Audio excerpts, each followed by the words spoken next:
Welcome to the Resonator Spotlight featuring Aemeath, the former synchronist of StarTouch Academy who now roams the ruins of Lahai-Roi as the Digital Ghost. Let's go save the world! Invisible to the naked eye but a devastating force on the battlefield, Aemeath is a 5-star Fusion Main DPS who uses her unique synchronization with the Exhaust Rider to tear through enemy defenses. If you're looking for a top-tier meta carry that rewards high skill play and precise resource management, you found your main. Let's dive into her kit. Aemeath playstyle revolves around her 4th circuit synchronization rate. This bar caps at 200 points and is the fuel for her entire rotation. You build this up by landing basic attacks, using her intro skill and activating her Resonance Liberation. Her most important mechanics is the form switch. Aemeath doesn't just hit harder, she fundamentally changes how she fights by swapping between her human form and mecha form. Each form has unique animations and attack patterns that you must synchronize to stay efficient. When you have at least 100 synchronization points, your resonance skill transforms into Seraphic Duet. Using this consumes your points to unleash a massive attack that deals resonance liberation damage and automatically switches your form. Depending on your active state, you'll trigger Overture or Encore, which apply to her signature debuffs Tune Rupture or Fusion Burst. Aemeath's Resonance Liberation is a 2-stage masterclass in destruction. The first stage, Overdrive, deals wide AoE fusion damage and enters the Stardust Resonance state. This isn't just for show, it grants her massive buffs and accelerates the build-up of her resonance rate, which is crucial for her ultimate finisher. Once you are fully charged and the battlefield is set, you can activate the second stage, Heavenfall Edict Finale. This is a massive nuke attack that clears the screen, scaling directly with all those resonance liberation bonuses you've built up during your rotation. To turn this digital ghost into a battlefield nightmare, you need to master her combat flow and resource timing. Her best rotation focuses on keeping her synchronization high while swapping between her resonator and mecha forms to shred enemy defenses. Start your fight with her intro skill. This triggers Stardom Acceleration, which is key for building your resonance rate early on. Follow this immediately with 2 basic attacks to reach your first 100 points of synchronization. Next, use the first stage of her Resonance Liberation. This starts the Overdrive state, dealing instant AoE fusion damage and giving you the Stardust Resonance buff to set up your main combo. From here, perform 3 basic attacks and then hit your Resonance skill.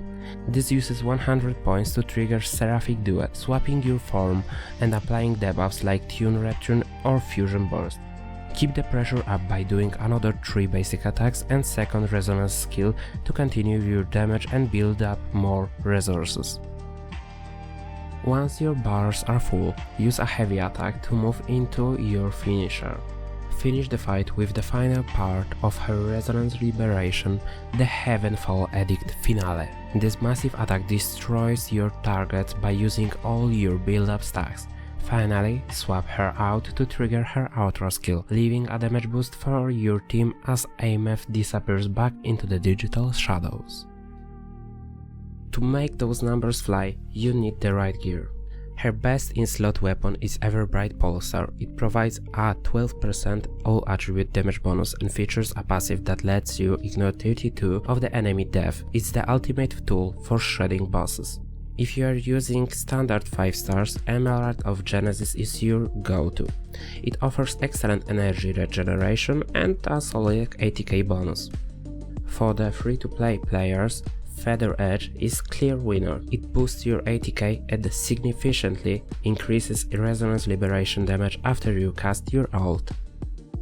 For her echoes, you want the full 5-piece set of Tri-Blazing Star. This set is specifically designed for her Tune Rupture and Fusion Burst mechanics. Your main echo should always be Sigillium, which gives Aemeath a massive 25% buff to her Resonance Liberation damage. When hunting for stats, prioritize crit damage and crit rate above all else. following that up with fusion damage 80k% and a healthy amount of energy regen to keep your ults coming off cooldown.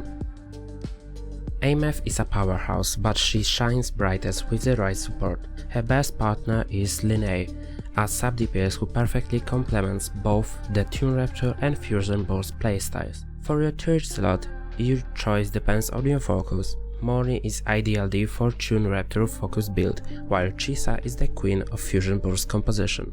A standard meta team would be Aemeath, Linnae and Morni. The setup ensures Aemeath has all the buffs she needs to stay on field and build her resonance safely.